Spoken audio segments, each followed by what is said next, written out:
X-Men.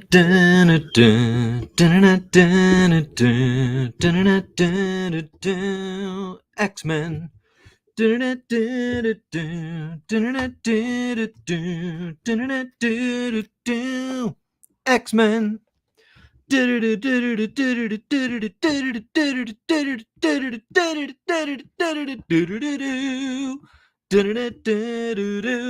X-Men. Hello.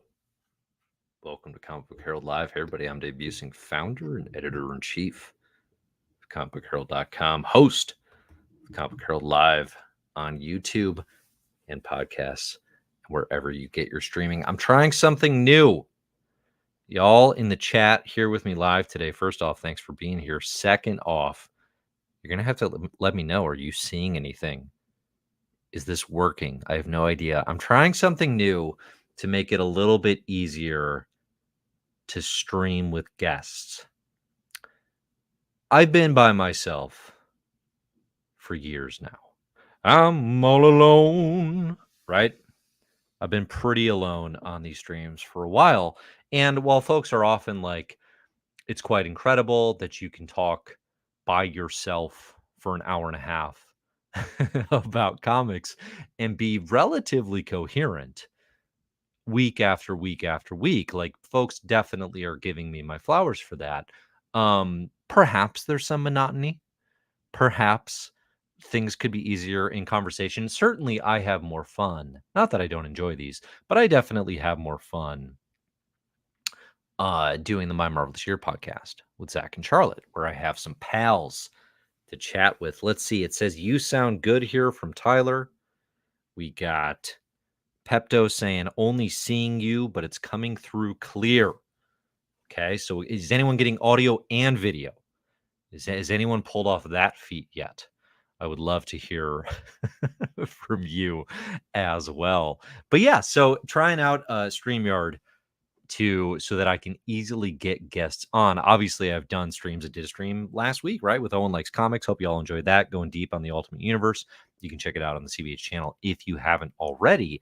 But the way I've done it in the past is you got to get all these like technical hookups, and this should just be I give somebody a link. So if this goes okay, then tomorrow I will be using this to stream my interview with Brian Michael Bendis and Andre Lima Arejo here, a talk in Phenomena and their comics careers. So we'll be doing that on the CBH channel tomorrow afternoon. Listen, it's going to be a Friday afternoon.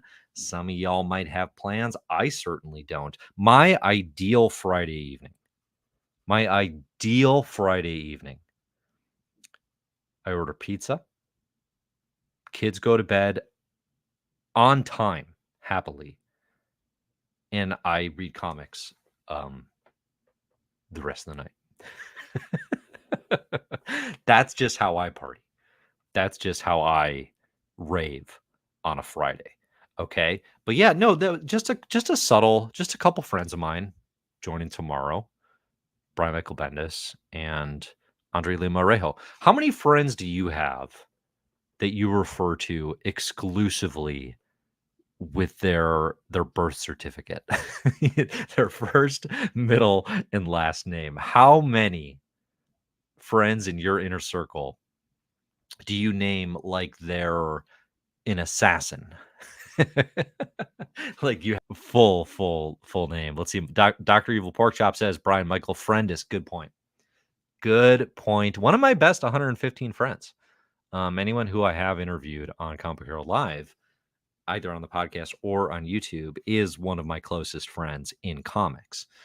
So Brian Michael Bendis, this will be the second time that I've talked to him and Andre. The last time was when Phenomena Book 1 came out. This will be Book 2. But yeah, we'll talk Marvel. We'll talk Phenomena, their work together. I want to talk with Andre a little bit about he's got a deal with Giant Generator, Rick Remender's thing. If you don't know Andre Lima Arejo, you should. He did A Righteous Thirst for Vengeance with Rick Remender, which was one of my favorite books of the last couple of years. I honestly think he should probably win an Eisner for the work on Phenomena and A Righteous Thirst for Vengeance combined. There could be an Eisner in that individual's future. Banksy says, my best friend, Johnny Hickster. I cannot claim Jonathan Hickerman. As of yet, no interviews. So he cannot claim him as a friend. He's merely a peer. Good one, Dave. Anyway, that'll be tomorrow. If this goes well, we're going to try it on here, see how this goes. Maybe I'll even listen if I like it. Maybe I'll even pay and get rid of the Powered by StreamYard amateurish logo up in the corner. Replace that with the nice CBH logo. That is in play. I've also the guests. If this thing works, we got Brian Michael Bendis, Andre Leomoto tomorrow. The following week, possible special guest appearance from a previous guest that I've had on the channel, an individual who may even lurk among you in the comments many times. We're going to talk X-Men. We're going to talk Krakoa. And then the week after that, it's not official yet, so I don't want to say.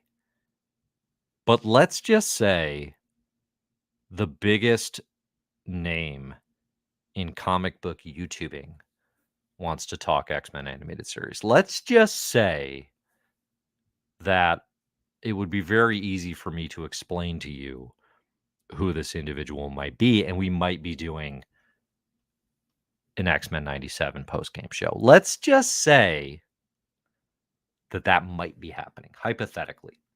That's 3 weeks in a row that I just laid out of very special guests coming on to the CBH channel. And then I don't even know where we're at time-wise 3 weeks into the future. But at the end of the month, definitely I have we're going to do a Krakoa post game with Ernie from Blurred Without Fear. That's happening. We're going to do our final one of my many joys of doing the YouTube stuff has been doing post game and getting excited about X-Men comics with Ernie from Blurred Without Fear. We used to do it back with Verno from Cerebros and kind of lost touch there, but doing it with Ernie has been a pleasure. And he's awesome. Obviously, his channel's great. Blurred Without Fear. If you're not following it, you probably should be. If you want to actually enjoy the handful of us who do this thing well. But yeah. So post Krakoa post game with Ernie. That's a month full of guest stars, right? Xavier says, "Are you interviewing yourself?" In reaction to me saying I got the biggest name on YouTube. I could. I could. I actually did. I clicked I would need a second camera. If someone, you know what, I probably have a backup. That's a pretty good bet.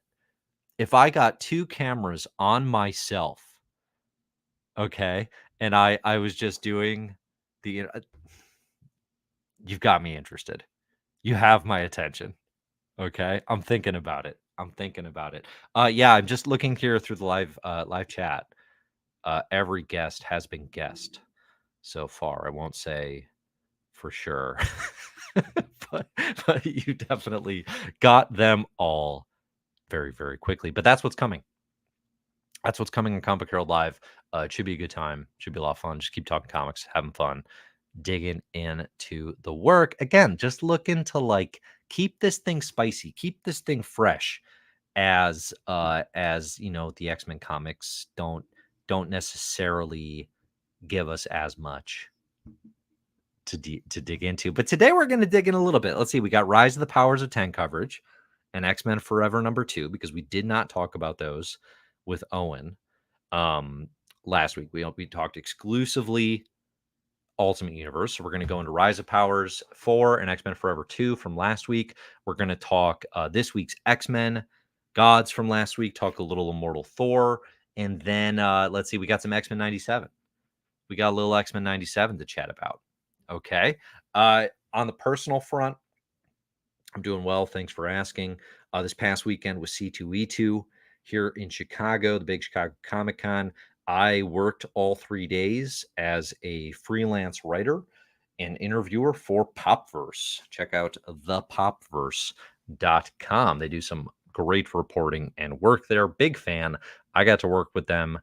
I got to tell you, just having invested a lot of myself into writing about comics and just loving this medium and the stories and the people who make them so much, having that then pay off in such a way where I am extended paid offers to do that. Like I don't know if any of you all have tried, but like like getting actual compensation to write about comics is not a common thing.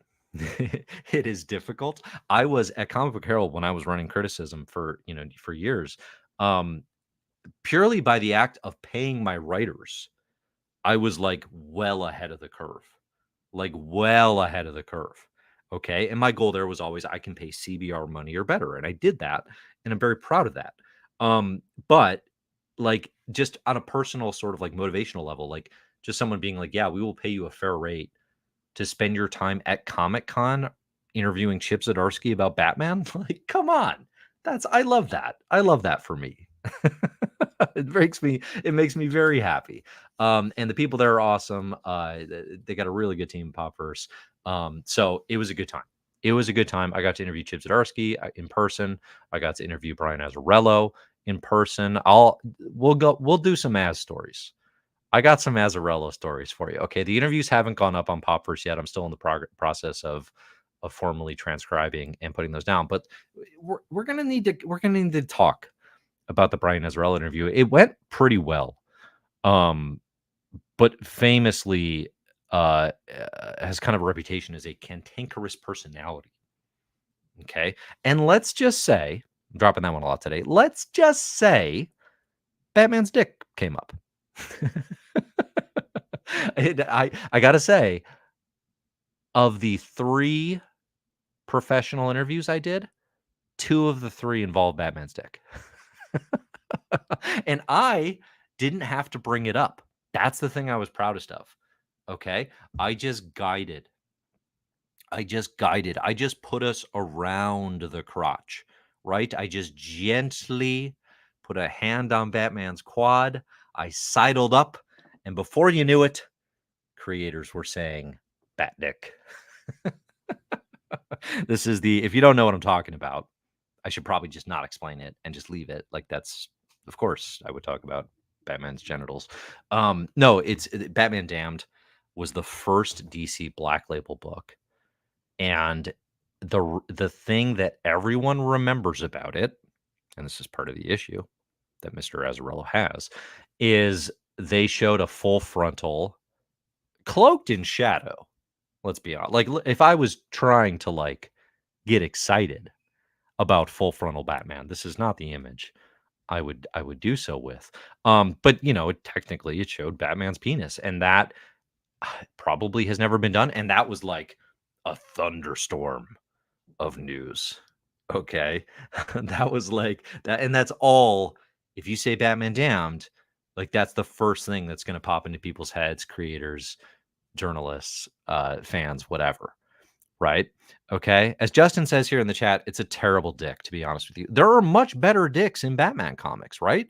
Shouts to Richard Grayson. There are way better dicks throughout the history of Batman comics. It's not even the best one, but this is the one that got all of the attention, which, as a dick is kind of what you want. But Mr. Ezreal had a word. So I'll share it once we get closer to publication. Nothing too newsy. I will say the Chip interview. He's super super nice guy. I'd interviewed him once before for CBH via Zoom. It's the first time in person, and very generous with his time. Was everybody was super nice to me, honestly. But 2 things came out of the Chip interview that I thought were particularly interesting to me. The first one was, I don't want to say it yet because again it hasn't gone up on Popverse, but here are the clues I'll give you. And as you noticed earlier when I was giving my guest clues, I give clues to 4-year-olds. So my clue giving will get you the answer, okay? if you think about it just a little bit. So one of the things that he dropped I thought was very interesting was related to the Ultimate Universe. And the second part of that clue that I'll give is this is not actually the first time he revealed it. It was revealed previously on a podcast. I just don't think anybody's written about it yet, but it was related to Marvel's new Ultimate Universe. And I found that very interesting. You're definitely going to see that story going up on Popverse. And then the second thing, and this one I'll just talk about. So I checked out on the Zdarsky, Jorge Jimenez Batman run around just after this, like Gotham War. I didn't want to do a big Gotham crossover.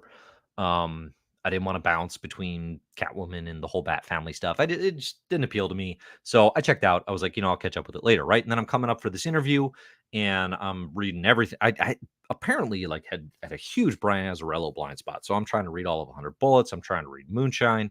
I'm reading Faithless, which are all really interesting comics. Highly recommend it. Eduardo Risso's awesome. Oh man, he's so good. But then I'm also like, oh, I should catch up on Chip's Batman. Like, let me give it a go. I like the post Gotham War Chip and Jorge Batman a lot more than I was enjoying the front half of that run. I think it's in pretty good shape, honestly. I like where it's at. And one thing I did not expect, and Chip confirmed this when we talked, is like I didn't expect them to be doing a Three Jokers riff. Now, I am not alone in the, critical community as someone who does not think highly of Jeff Johns and Jason Fabok's Three Jokers. I think it's actually like among my least favorite comics, not not because it is so like actively offensive in and of itself, but like because of the hype and the profile. I mean, Johns for me is a creator who I haven't like truly enjoyed their stuff since like early New 52. That's just some of that's just my taste, right? But I think Three Jokers I think Johns is particularly ill suited for Batman stories. His Batman work tends to really rub me the wrong way. I thought this as long ago as Green Lantern, where I was like, oh, he writes a bad Batman, but I'm really enjoying this Green Lantern run. Okay, but anyway, people love to hate Three Jokers. It's also just a goofy concept. Why do we need three? Like the biggest, like you wouldn't do the Three Dooms, you know? Like you have one of the best villains in all superhero comics. Just let him be. But Zdarsky and Jimenez are running with Three Jokers, and what Chip revealed that I did not realize was Three Jokers by Johns and Fabok is not in continuity. Like that Three Jokers story is not in DC Universe continuity. It's a Black Label book. It took so long to come out that everyone's like wearing the wrong costumes, and like timeline wise, it's kind of hard to even peg it. So, although it was teased in continuity with Metron or Batman in Metron's chair, circa what was the event? What was the event where Batman was in Metron's chair? Oh, I can't remember. Is it Convergence? Tom King was involved. Jeff Johns was involved. Regardless, Batman in Metron's chair was like, big secret, Three Jokers. And this was like in the Ride to Doomsday Clock. And anyway, the Black Label series is not actually the answer to that Three Jokers tease. Dark Side War. Thank you, Justin. Dark Side War. This is Chip and Jorge's Batman run right now is actually the response to Batman in Metron's chair circa Darkseid War saying, Three Jokers. That's happening now for the first time in universe, in continuity. I love that. That delights me. I find that's like just one of the oddest, most joyful quirks of comics continuity. And like it's not bad. I still don't like the concept that much. But this is a much better execution, I think. And Joker Year One is a much better story. So I realized I was not alone in folks who were like, hey, maybe I'll check out on Batman. I don't know if this is the run for me. Check back in post Gotham War. I had a better time than perhaps I expected. Okay. So seeing more of you pile in live. Thanks to all of you joining. You missed some sick teases about all the guests I have coming, including tomorrow afternoon. Brian Michael Bendis, Andre Lima Orejo. That's going to be here on the channel. If you like, subscribe, share, comment, all that stuff, perhaps you'll see it. We're talking like Friday afternoon. I think it's going to be like 2 Central. It's going to be kind of weird timing because Brian's in Portland or West Coast and Andre's in Portugal and I'm in Chicago. So like making those time zones meet is Kang level time temporal manipulation. Okay. But I think we're going to do it. And we're going to try it here and we'll see if we can stream it live. If there's a problem, I'll panic and cancel the stream and maybe I'll just hang up on them and go hide in my room. I don't know. We'll see what happens, but we're going to try it. All right. What else do we got before we get into comics? X-Men 97. I caught up on 2 episodes today.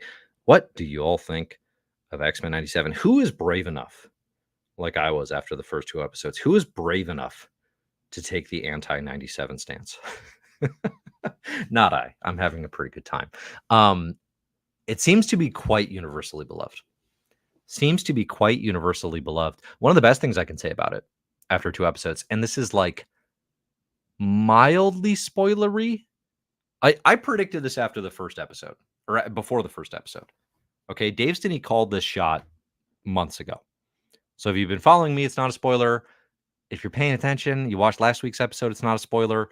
But like some of y'all might not realize. Okay, so maybe earmuffs for like 2 minutes.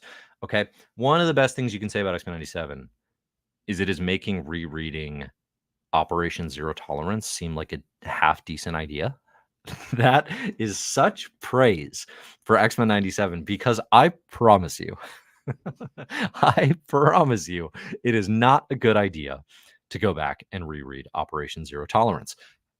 Were I in a different phase of my life, I would definitely be doing that.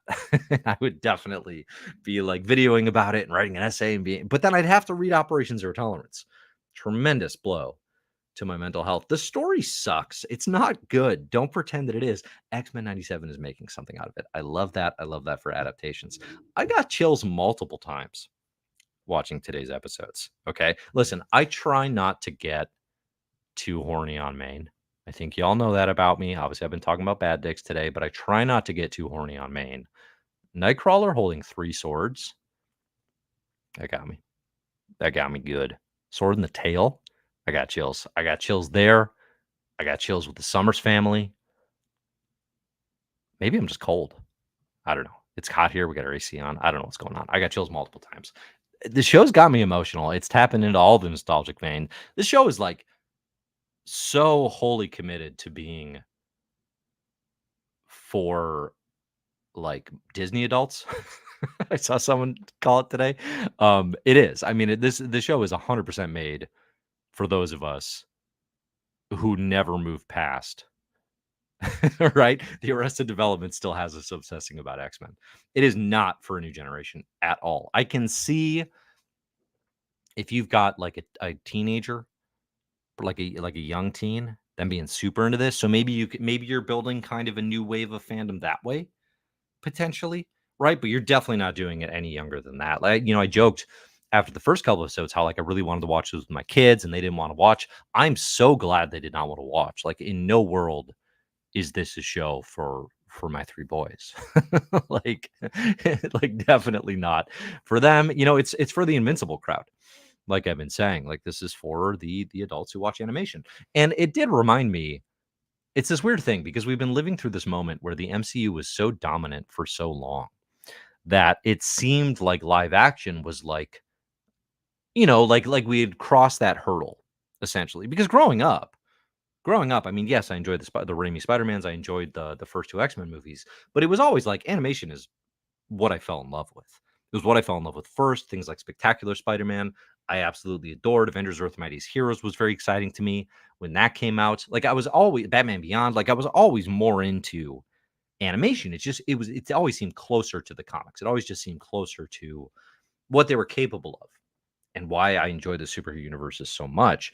And X-Men 97 is like, because it's not just X-Men 97, like it's on the wave of great TMNT animation, My Adventures with Superman, obviously Spider-Verse over the past 5 years. Like, and I said this after the second Spider-Verse movie, I think I might just like animation better. I think I'm kind of back to like, oh yeah, I do. It just kind of got pushed out by the success of the live action, and when I say I like animation better, the thing that I've never been into is like the DC animated movies where they just adapt a thing that is a comic story that already exists. I've never enjoyed a single one of those. Marvel tried it for like a half a second with a Planet Hulk animation, and that's cool in terms of getting these stories in front of people who otherwise were not familiar with stories or hadn't read them or whatever. But as somebody who would much rather consume comics by reading comics, which I think is the best, I would argue, hot take, best way to read comics is to read comics. Those DC animated movies were just like I had no interest, zero interest. So seeing X-Men 97 come back, it kind of just re-solidifies like I kind of just want to watch cartoons. I think I enjoy those more. Here's a question for you. Should live action Marvel Cinematic Universe be worried that X-Men 97 is too good? Should they be worried that X-Men 97 is too good? Because here's the thing that I kind of don't know they were counting on. I wonder if they're a little surprised. Like they obviously they wanted X-Men 97 to be successful. Obviously they wanted it to be a hit. But did they want it to be so universally beloved that going live action is just going to be a lesser version, or possibly have to like the internal competition of living up to the bar now of X-Men 97? So the question is, should live action MCU be worried that X-Men 97 is too good?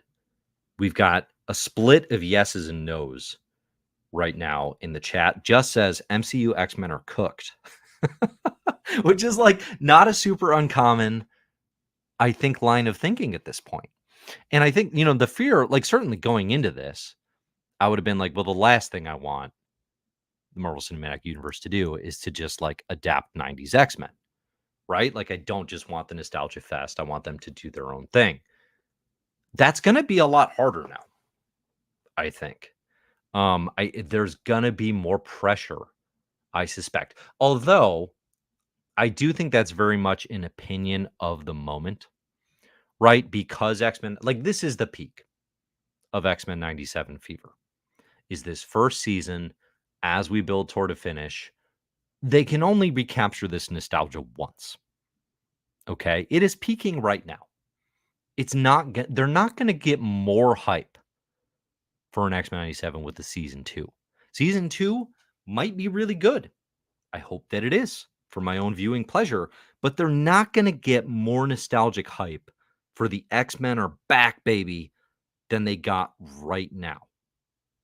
So I do think that as we get to like season 2 or a season 3 of an animated X-Men 97, diminishing returns, people are gonna start to wane, I think, on the potential of what this even could be. That's my prediction.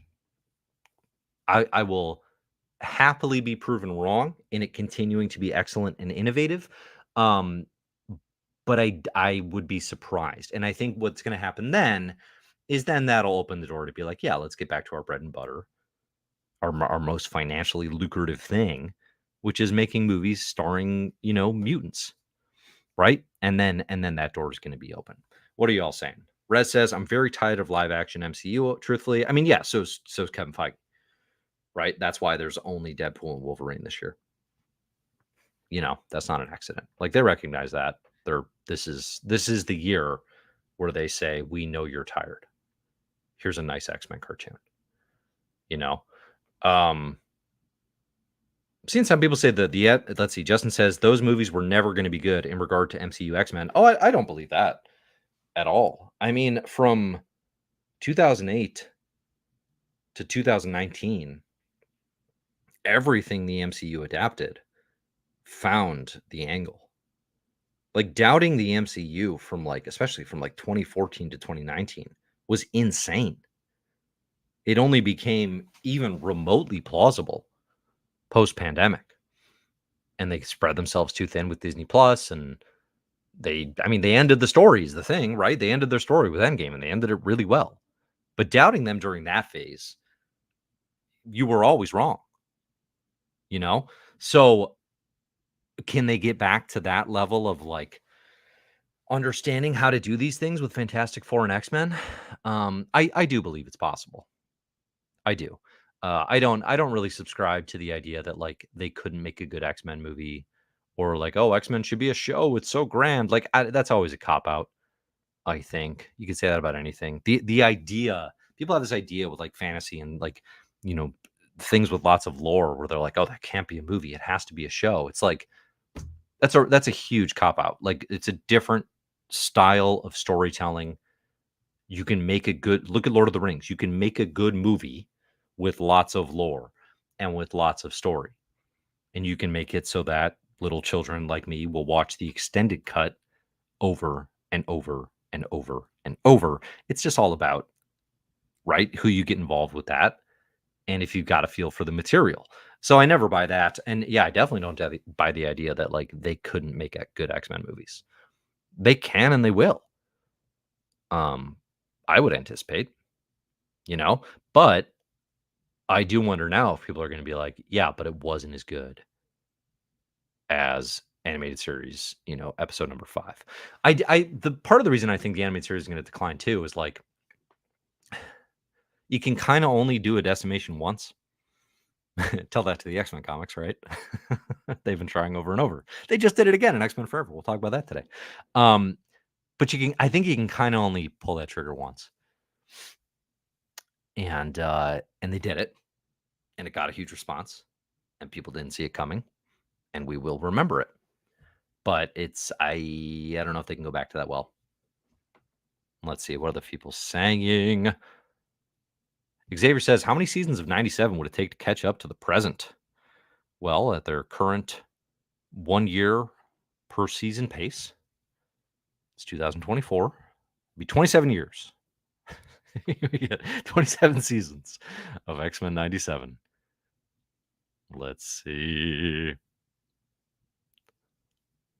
Tevia says, personally, I want more Marvel animation.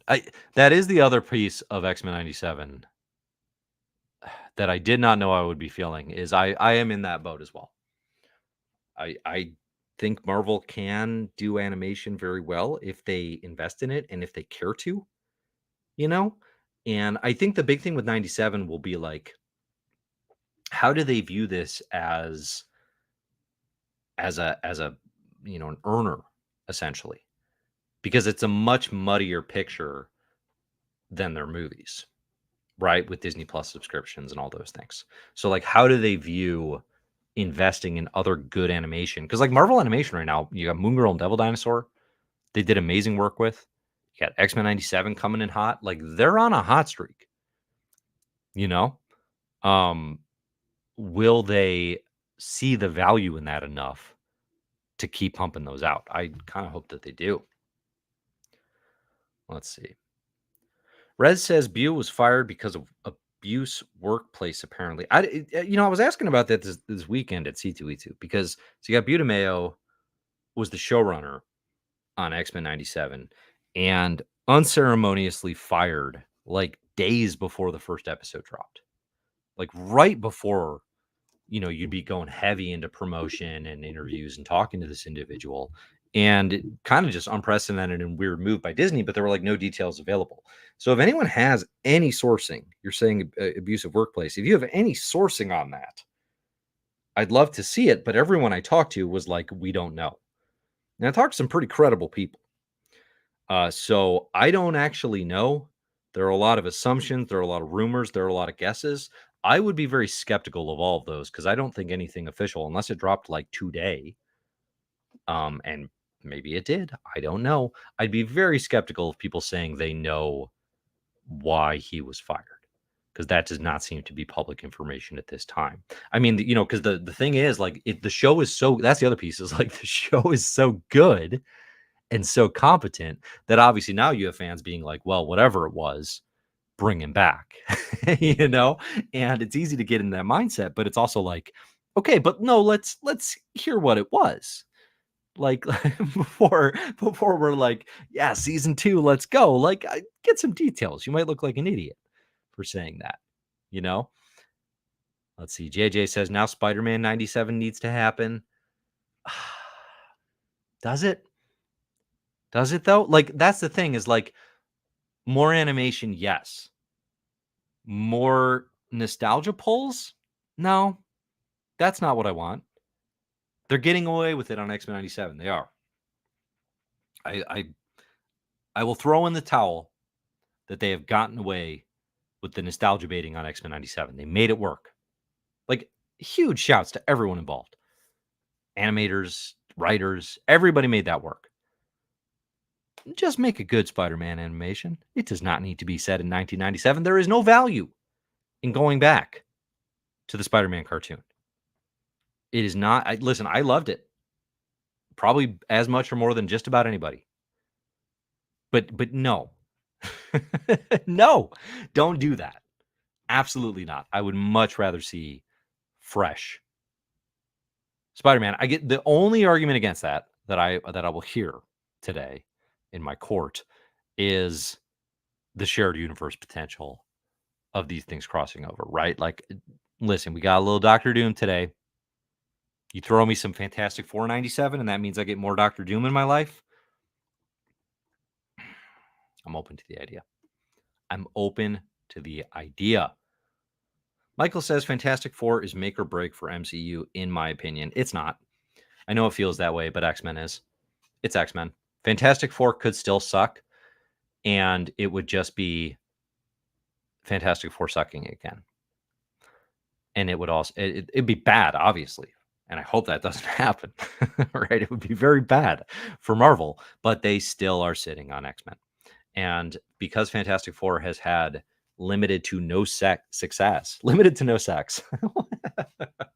Listen, if you don't have success in your movies, you don't get to have sex, right? Sorry, Ben. Sorry, Reed. Sorry, Johnny. Sue. I know you're getting it with Namor, but like you're not allowed that if you're not rolling in the dollars, right?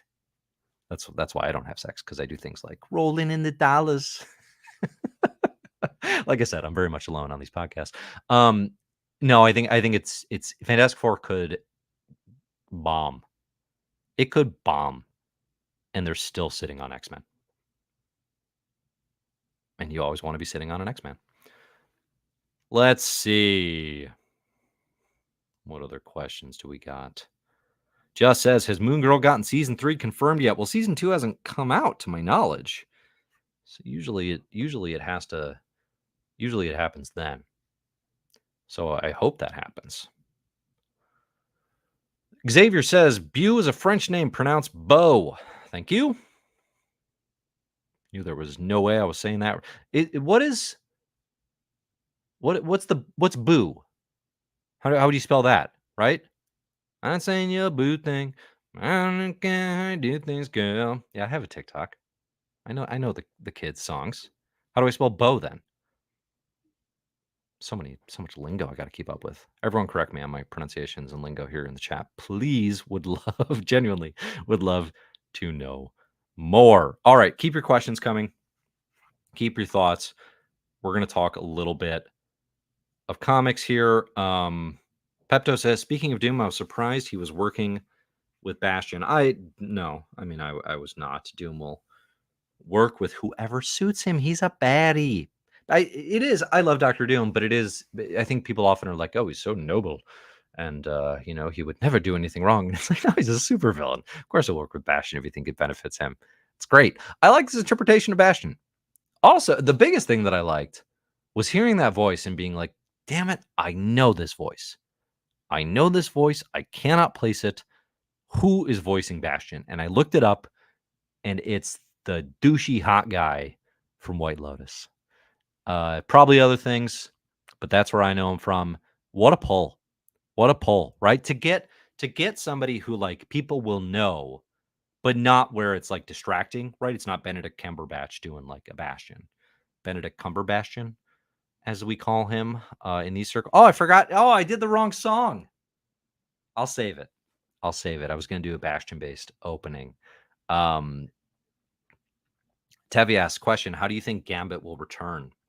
Mon ami. Will he return? You can't bring him back for a minute.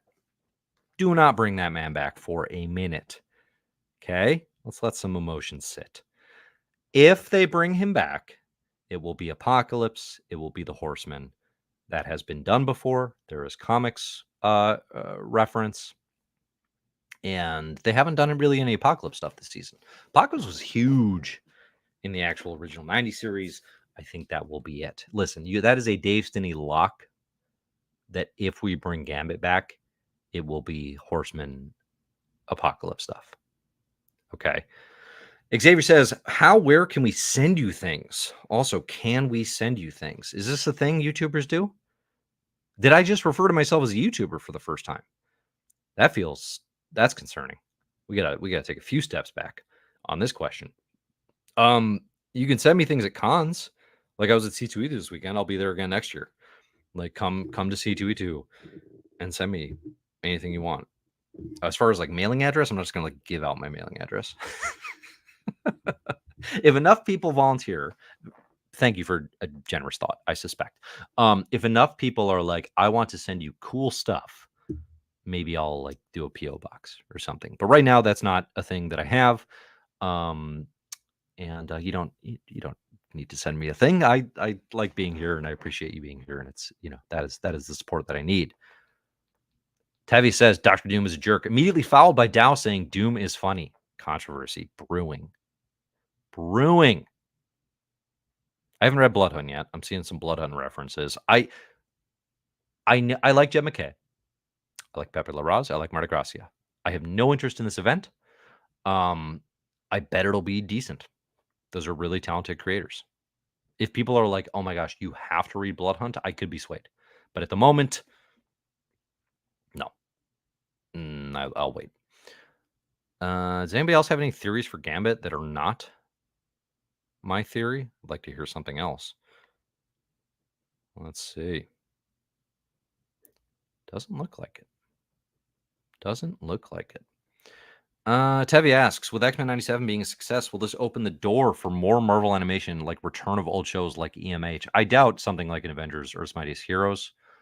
I could see maybe the Spectacular Spider-Man because that would also have the like canceled too soon, we're bringing it back kind of vibe. But they've already got Spidey plans they've announced, so I'd be surprised by that. I think if they're gonna bring anything back, it does seem most likely it will be in the 90s universe because 97, and then they can do all the shared. Because you got Fantastic Four in there, you got Spidey, you have Iron Man. You all remember the 90s Iron Man series? That had me asking a lot of questions growing up. Who are these people? Anybody who was ride or die for the Iron Man 90 series, you and I are truly on. Like anybody can say they watched that. LeBron James out here saying he watched X-Men in the 90s. Like, come on, that's casual stuff. You were watching Iron Man. Now we're talking. Now we're talking deep nerd stuff. Okay. But yeah, I don't think they would. You know what I'd like them to bring back the most actually would be Pride of the X-Men, the weird one-off straight to home video where Wolverine has an inexplicable Australian accent. That was my favorite. I played that VHS tape until it was hot. Okay, bring back Pride of the X-Men. That's what I want to see. All right. All those theme songs. Trap God Thanos says the Iron Man theme song hits. All of those theme songs rule. Every single one of them. Owen and I think, sang the Fantastic Four last week. Like that, I'm not going to miss an opportunity to just sing the Fantastic Four one. I think the Iron Man's maybe the least memorable of the bunch. You got that Spider-Man Aerosmith riff. X-Men, obviously. X-Men's so good. That was like one of my first Popverse pieces, was talking to the writer of the song, being like, you wrote the best rock song of all time. He's like, do you have any questions? I'm like, no, I just wanted to tell you that. That's what I'm going to write. Okay, let's do it. Let's talk comics. Get in your questions, get in your thoughts. Take a quick sip from our sponsor. Our sponsor today, we got a return of Big Water. Thanks to Big Water for sponsoring CBH Live. For, you know what? If they weren't sponsoring us, I suspect I would not have the guest haul that I have, honestly. I suspect I would not have it, but we do have Big Water. We got about a half full Hulk bottle today. It's going to be lukewarm. Get Big Water from a sink near you.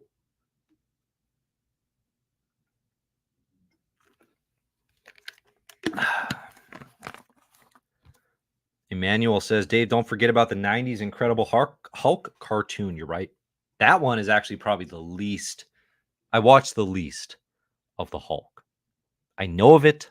I watched some. I cannot claim true fandom. Okay. Like perhaps others. So that might be the limits of my fandom if you're a true Hulk diehard.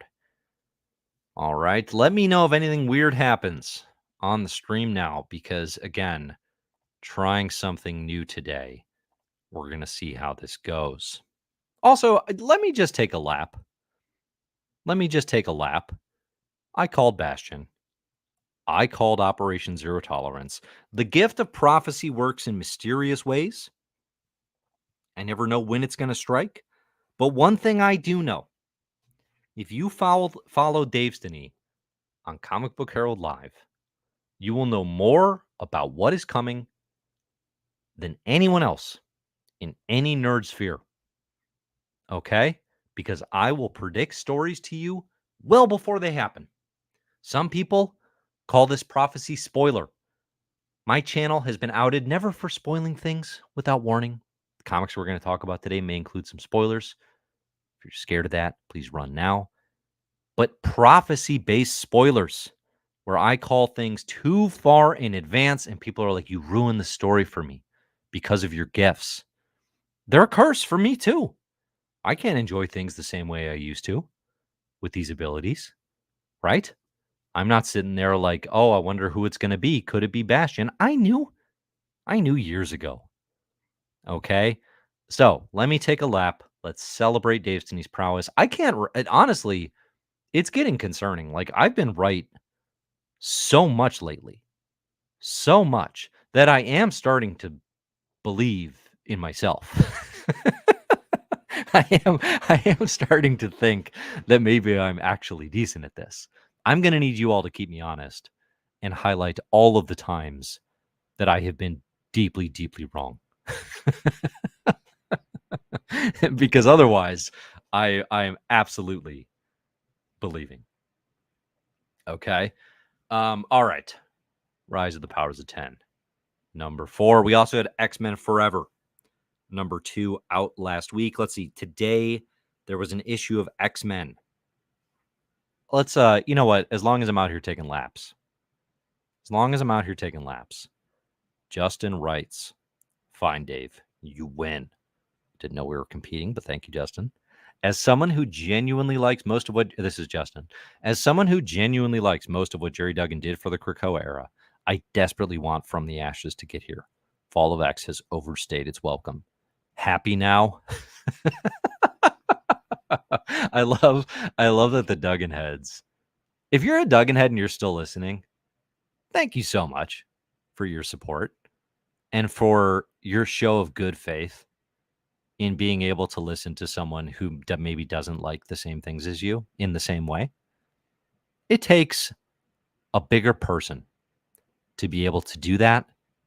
It's the key to any relationship, is being able to admit when you're wrong, right? To brag bodaciously when you're right, live in front of all your peers and friends, and to admit when you're wrong, right? Very, very key to any relationship. Thank you, Justin. Yeah, I mean, listen, there was no landing this plane.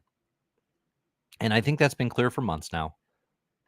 There was no landing this plane. In fact, the pilot has shot an optic blast through the roof and jumped out a while ago. Right?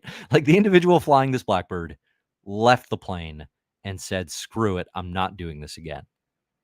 That's the Krakoa era right now. But what I want to say about X-Men today, the latest Jerry Duggan issue, is let's pour one out for Josh Cassara being awesome. Pour one out for Josh Cassara just killing it for an entire Krakoa era, whether it be X-Force, now X-Men. Pepe Larraz and RB Silva and Marty Gracia, right, get, their flowers and duly so for the work on House and Powers. But Josh Cassara was better, was more essential to the Krakoa era experience, and is really, really fantastic. I'm looking forward to what comes next. I think if you're a creator, I don't know, like a Ram V, or somebody who's just doing really cool creator-owned stuff, even a Hickman, right? Be dialing Josh Cassara's number, trying to get those pencils, right? Good stuff. Pour one out for Josh Cassara, and that's all I have to say about X-Men number 34. Okay, back to Rise and X-Men Forever. There was no landing this plane. It is, it's disappointing to watch them put all the toys back systematically.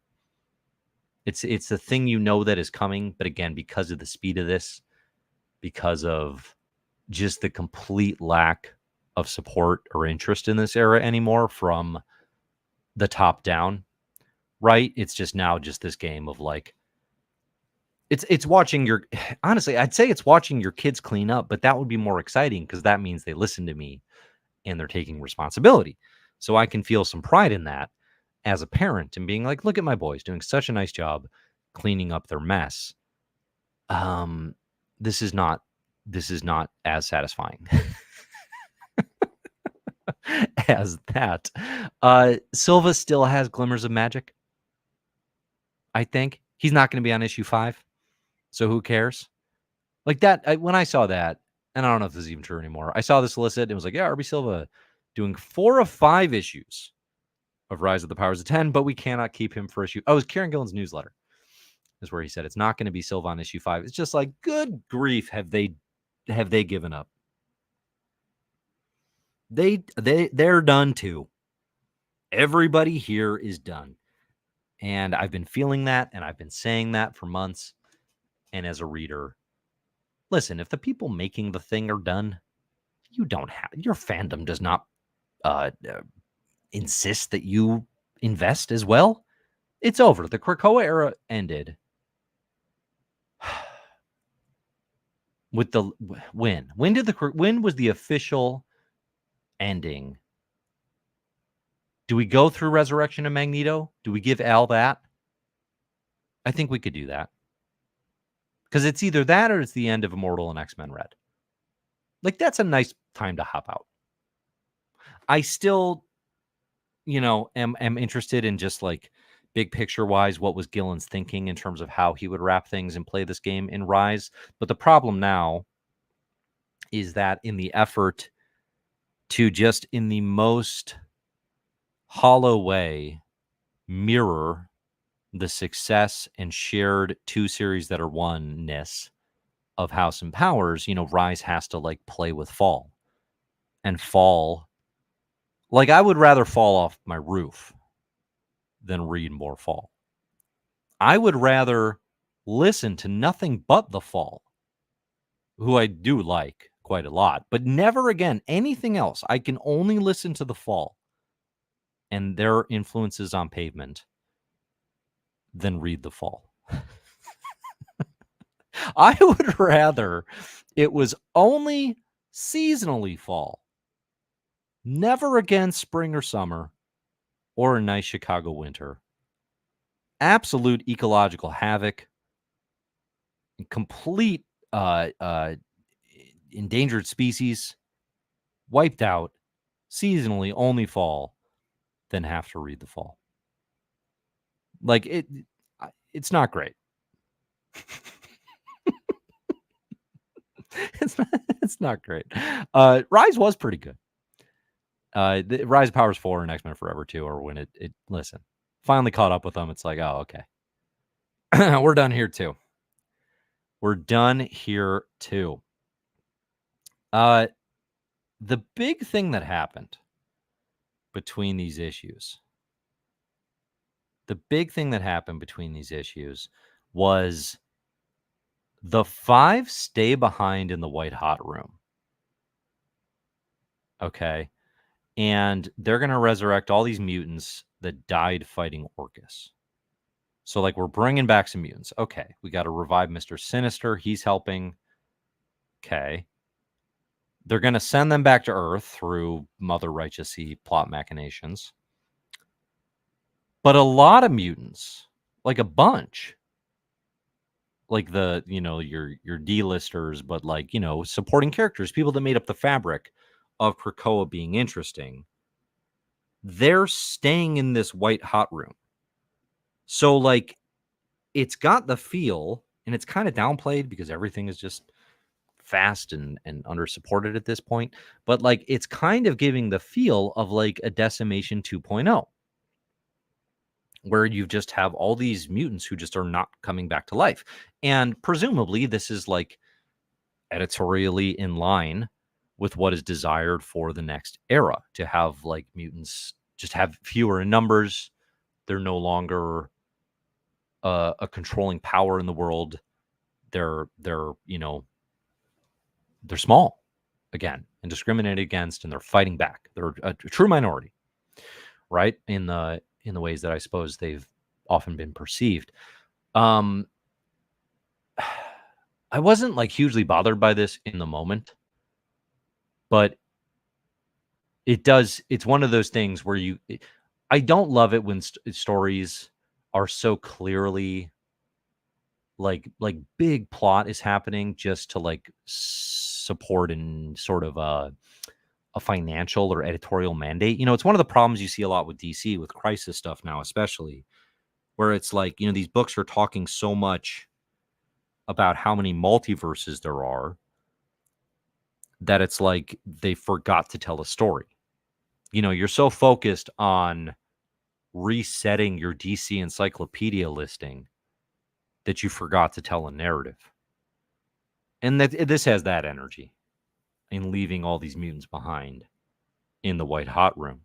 Like there's no emotion to that, unless in 2 panels you're like super into this little mutant eating potatoes, which I kind of am. Right?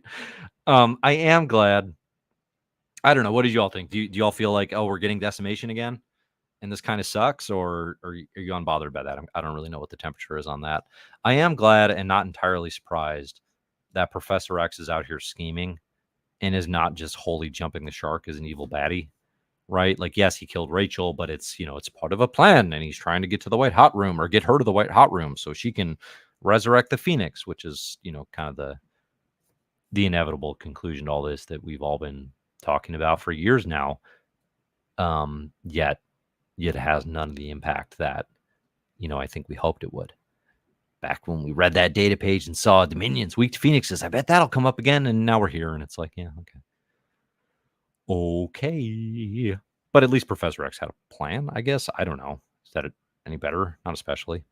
He's still doing like heinous stuff, right? It's like murdering, in the name of mutants. Killing in the name of. How much do you think Professor X loves rage? Killing in the name of. I bet Professor X can't name a single Rage Against the Machine song.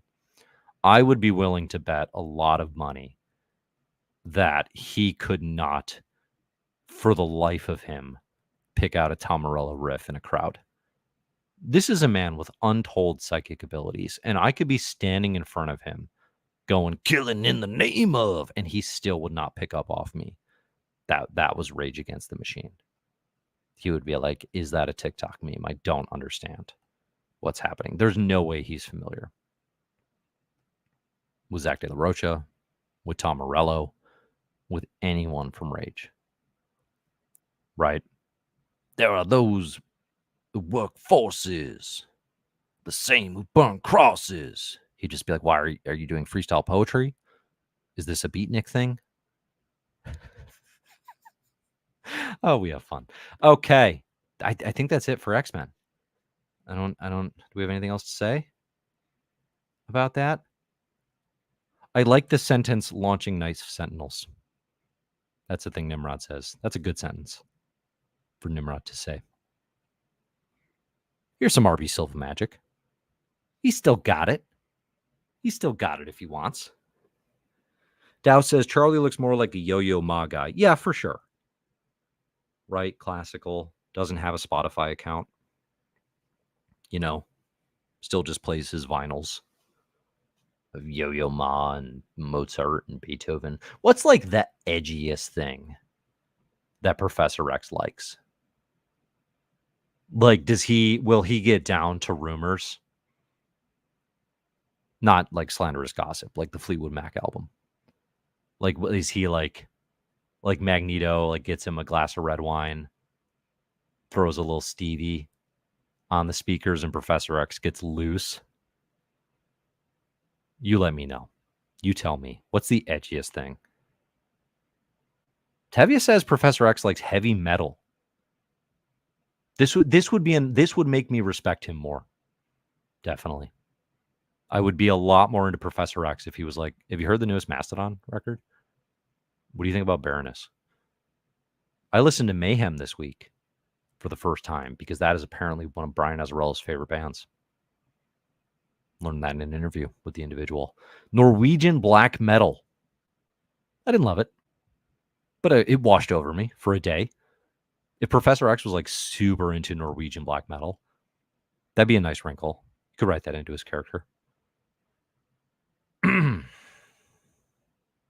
I swear, I'm not struggling for things to talk about. This is just what interests me. Okay. Final questions. Final thoughts.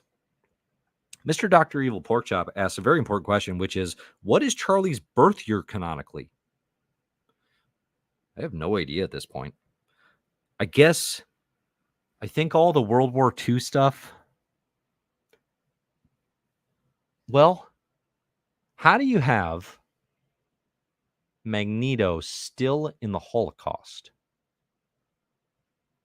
But then he and Charlie, when did they met in what, Korea? Vietnam? If it's Vietnam, then Charlie's in his 70s? That no one, listen, I said this before, nobody has a beard that blonde without any white who's in their 70s. Not without a lot of dye. Okay, but I think the Marvel Universe is still, like, isn't Tony Stark's origin now? Oh, no, they updated it to the Iraq War. That's right. But I don't know that they've ever really touched that with Professor X and Magneto. I mean, here's the horrible truth about the world is it's very easy to find a war to move them to. Because people keep making horrible decisions.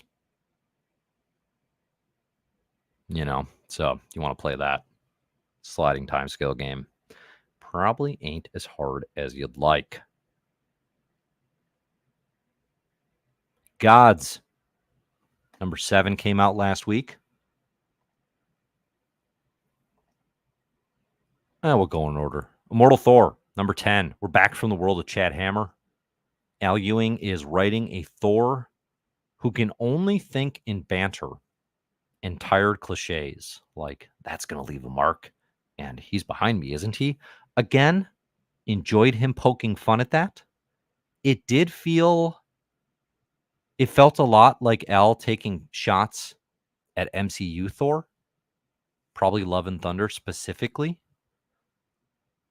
He still kind of has that punk rock energy of like, how is he getting away with this from within the walls of Disney? It's still kind of there. I like the meta-ness of it. We're 10 issues into Immortal Thor. And it's not a banger. It's interesting. It's nice. I like Magno on this book a lot, actually. I like Carlo Magno stuff. Listen, Enchantress using the magic of a parody comic of Thor to fight him is an awesome idea. It really is. And like writing a parody of all the ways that you don't like this character having been written is metatextually an interesting exercise. But I don't think it's as insightful and scathing and frankly funny as maybe Al wants it to be. Or maybe it needs to be to pull it off. And again, it's that thing of like, the call is coming from inside the house. Like, if it's a creator-owned thing and you're just letting loose on the flaws of the big two, like there's it's the whole, what's the Pat Mills one? Gets lumped in with Watchmen a bunch. I think Kevin O'Neill's on it. Oh, what's that called? What's that book? You know the one. Pat Mills, Kevin O'Neill, Watchmen era, late 80s. I want to say it's like, damn it. I don't even like it that much, but I know it's influential. Anyway, the point being, creator-owned stuff, you can just go in. You can just go in on stuff, unsheathed. And it's like Ewing's kind of like, I don't know, he's poking at Marvel with a wooden sword, like with a play weapon. It's like, I bet if you get Al, somebody who knows this industry and these types of books as well as he must at this point, it could probably be a lot more interesting, a lot more savage. Martial law. Thank you, Emmanuel. That's the one.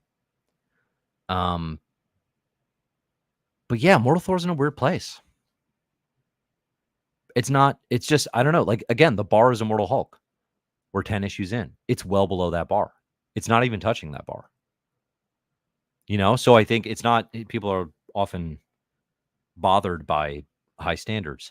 And those are the standards that are set by Al himself and by the title. And it's not there. Maybe it'll get there. Again, it's still one of Marvel's most interesting comics. But it doesn't have the magic, ironically. Look at that cover.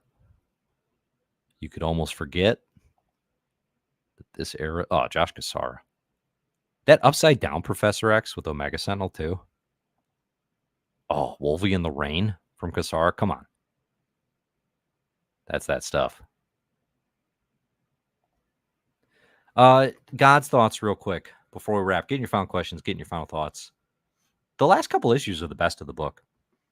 And it is kind of a shame that going into 8 issues and now it being done at 8, it's like clearly peaking late. But it's not, I think one of the arguments against criticizing it early was like, oh, it's Hickman, he'll build and it'll be worth it. It's not actually better because it's like built something. I mean, a little bit in the sense of like, we know who the characters are, and you don't have to do quite as much exposition, but it's not like there was significant build early in Gods that is now paying off in some fantastic way. I just really like the approach he's taken the last couple issues of like honing in on 2 of these new characters, going through their individual stories, and telling just some nice comics. As a result, they weren't good enough that I'd like that I'll miss the book. I will not. But you can finally see some of the potential, I guess, a little bit. I mean, I gotta say, I am surprised in that if Gods came back, right? If this was season 1, and they're like, oh yeah, it's only season 1, it's 8 issues, we'll do a season 2. I would not read it. I wouldn't. We got a lot of material here to base that opinion on. And it's just, this book just never had it. It just never had the juice. I think part of that is a problem of its own making, where it was like, this is, there were 2 Bibles and one was House of X and this was the other one. And this is Hickman's vision for Marvel Cosmic. And it just was never that book. Like we're 7 issues into 8. what did we get for the Marvel Cosmic Universe? We got 1, maybe 2 things. We got a cool Living Tribunal design. We got a reimagined In-Betweener. Oh, and I guess he added Oblivion to the mix. Like, this book did not deliver. Even the folks here who are saying they kind of liked it. JJ says, it is interesting but boring. Banksy, this issue was pretty boring. I've been a fan, though. Like, yeah, it's boring. It's a boring comic. Do you know what you don't want to be when you're a Marvel comic? Boring. Let's see. Groose has said we have to talk about Wolverine's last issue. Groose, it's all you. Get in your thoughts. What do the people need to know? Share them here, and I will share them. All right, I'm going to take one more swig. Get in your final thoughts, and we'll wrap it up.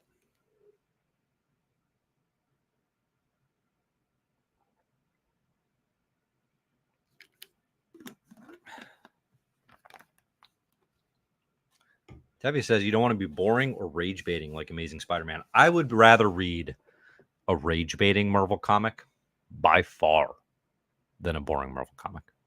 There are way more boring ones. All right. Thank you all for listening. Appreciate you being here today. Again, tomorrow, circa 2 Central, I'm going to be here live talking to Brian Michael Bendis and artist Andre Lee Morejo. We talk Phenomena. We're going to talk Marvel. You know what my big question for Brian is? I got to ask him. We're doing Civil War in the Marvel Comics. And I want to ask him from his perspective. because that's a Mark Miller book, right? It's the rare non-Bendis event in the middle of the era of Bendis events. I want to know, what were his thoughts? What were his secret dark truths about the time of Civil War? Thank you all for being here. Much appreciated. Again, we're going to be here tomorrow. We'll be back next week. I got guests galore this month. So like, subscribe, share, comment, all that fun stuff on the channel, and you'll be able to hang. Thanks, everybody. Enjoy the comics.